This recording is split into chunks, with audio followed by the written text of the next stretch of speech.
What's going on? Got this book right here from the public library. It's Kahwamdameh. Anyway, study of Michigan's major Indian tribes.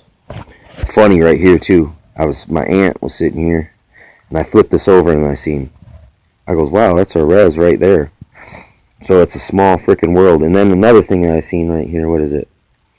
I found Kahwamdameh to be the most concise and understandable discussion of Michigan's native people I've ever read. There's a wealth of information arranged in such a way that the reader is completely absorbed in the subject matter. I found it hard to put down.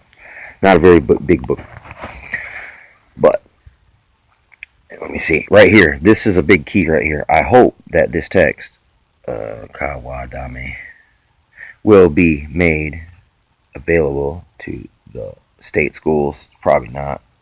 And public libraries. Well, I got it from the public library, so at least that part is upheld. Proving every citizen to the opportunity to become enriched with the cultural heritage of a people still among us. Okay, but anyway, in here I seen this right away, which was interesting. Very interesting. When the Indians were known as savages to the mainstream public. Let me see here. A legend that has been told for generations in Chippewa, Ottawa, and Potawatomi tribes describe a time when they were known collectively as Anishinaabe, living on the east coast of North America. At some prehistoric time, a disaster occurred that killed most of them. I don't even think. I think this living on the east coast means something different than what we believe it means now, anyway. Approximately 1500 AD, or 1550 AD, three major Indian tribes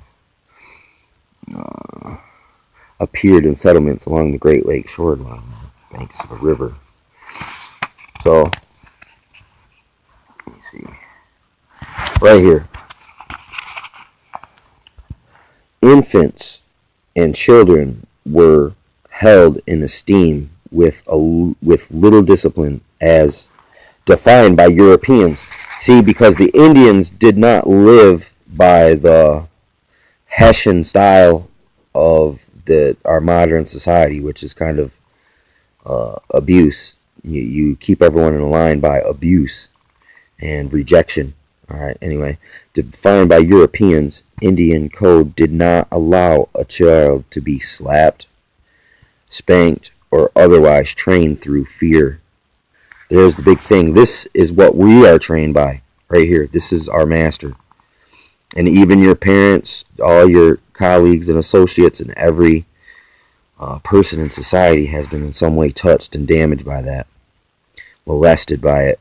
They were not required to do hard labor, and they weren't required to be trained as a slave, including from family activities or psychological abused.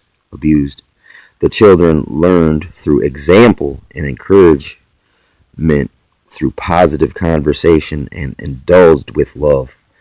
There you go. That's a biblical. This is a biblical narrative here that is nice to see. It's remembered that at one time things weren't always as they are now. The elders were revered. Their knowledge gained through experience was respected and sought. The aged were dotems, oral historians, teacher of nature's methods, and religious leaders. I think that's so. Look, in the Bible here, it says this. It says when your children, your grandchildren, to the grandparents, all know the Lord and do His will, that He will heal all of your. He will heal you and restore you to your lands. And these guys had the right idea.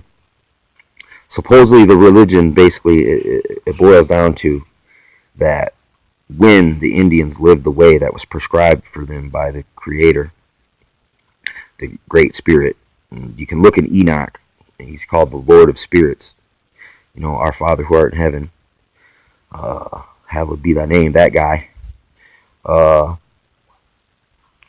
that there was many young and many old that were intermixed with one another, and they all lived in the same communities. And that in the Bible is a blessing from God, even in the scriptures themselves.